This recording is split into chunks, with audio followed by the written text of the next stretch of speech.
দেশের শোবিজ অঙ্গনের পরিচিত মুখ পিয়া জান্নাতুল।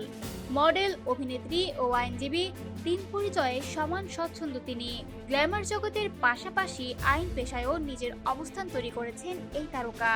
2023 সালের শুরু থেকে তিনি কাজ করছেন সুপ্রিম কোর্টের আইনজীবী সৈয়দ সাইদুল হক সুমন এর চেম্বারে অ্যাসোসিয়েট আইনজীবী হিসেবে। সম্প্রতি সহকর্মীকে নিয়ে একটি ফেসবুক স্ট্যাটাস দিয়ে নতুন করে আলোচনায় এসেছেন পিয়া।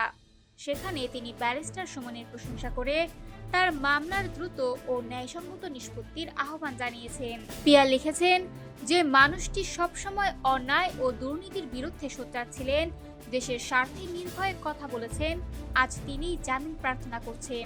সময়ের এটি এক নির্মম পরিহাস। তিনি আর উল্লেখ করেন, গণতন্ত্রের সৌন্দর্য হলো যে কেউ যে কোনো রাজনৈতিক দলকে সমর্থন করতে পারেন, তবে একজন মানুষের প্রকৃত মূল্যায়ন হওয়া উচিত তার আদর্শ, সততা এবং উদ্দেশ্যের ভিত্তিতে।